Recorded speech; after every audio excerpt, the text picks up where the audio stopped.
ಬೆಂಗಳೂರು ಉತ್ತರ ವಿಶ್ವವಿದ್ಯಾಲಯ ಮಂಗಸಂದ್ರ ಸ್ನಾತಕೋತ್ತರ ಕೇಂದ್ರದಲ್ಲಿ ಬುದ್ಧ ಪೂರ್ಣಿಮೆ ಅಂಗವಾಗಿ ಕೋಲಾರದಲ್ಲಿ ನಿನ್ನೆ ಕಾವ್ಯ ಬೆಳದಿಂಗಳು ಕಾರ್ಯಕ್ರಮವನ್ನು ಮುಖ್ಯಮಂತ್ರಿಗಳ ಮಾಧ್ಯಮ ಸಲಹೆಗಾರ ಕೆವಿ ಪ್ರಭಾಕರ್ ಉದ್ಘಾಟಿಸಿದರು. ಈ ಸಂದರ್ಭದಲ್ಲಿ ಬೆಂಗಳೂರು ದೂರದರ್ಶನ ಕೇಂದ್ರದ ಕಾರ್ಯಕ್ರಮ ಮುಖ್ಯಸ್ಥರಾದ ಎಚ್.ಎನ್. ಆರತಿ, ಬೆಂಗಳೂರು ಉತ್ತರ ವಿಶ್ವವಿದ್ಯಾಲಯದ ಕುಲಪತಿ ಡಾಕ್ಟರ್ ಬಿ.ಕೆ. ರವಿ, ಪತ್ರಕರ್ತ ಜಿ.ಎನ್. ಮೋಹನ್ ಮತ್ತಿತರ ಗಣ್ಯರು ಉಪಸ್ಥಿತರಿದ್ದರು.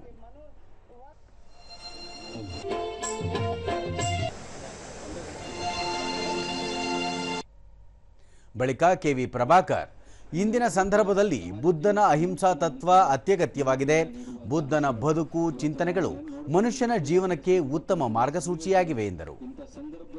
ಬುದ್ಧ ಅತ್ಯಂತ ಹೆಚ್ಚು ಪ್ರಸ್ತುತನಾಗ್ತಾ ಇದ್ದಾನೆ ಅನ್ನೋದು ನನ್ನ ಅನಿಸಿಕೆ.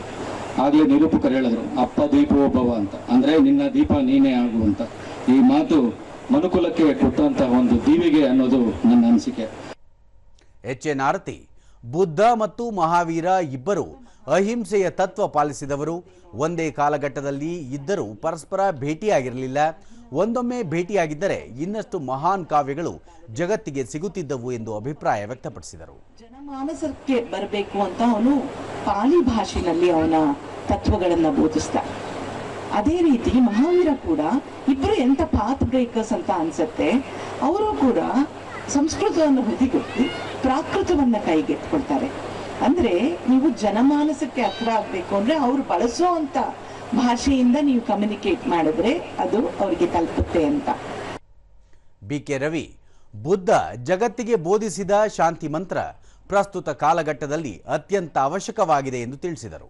ಅಹಿಂಸಾ ತತ್ವವನ್ನ ಈ ದೇಶಕ್ಕೆ ಪ್ರತಿಪಾದಿಸಿದ್ರು. ನಾವು ಕೂಡ ಹಿಂಸೆಯನ್ನ ಹಿಡ್ಕೋಬಹುದಾಗಿತ್ತಲ್ಲ, ಆದ್ರೆ ಅಹಿಂಸೆಯಿಂದ ಸ್ವತಂತ್ರ ಪಡೆದಂತಹ ಈ ರಾಷ್ಟ್ರ ಇಡೀ ಜಗತ್ತಿಗೆ ಶಾಂತಿ ಸಂದೇಶವನ್ನ ಬುದ್ಧನ ಮೂಲಕ, ಬೌದ್ಧ ಪೌರ್ಣಿಮೆಯ ಮೂಲಕ ಜಗತ್ತಿಗೆ ಶಾಂತಿ ಸಂದೇಶವನ್ನ ನಾವು ಸಾರೋಣ ಅನ್ನುವಂಥ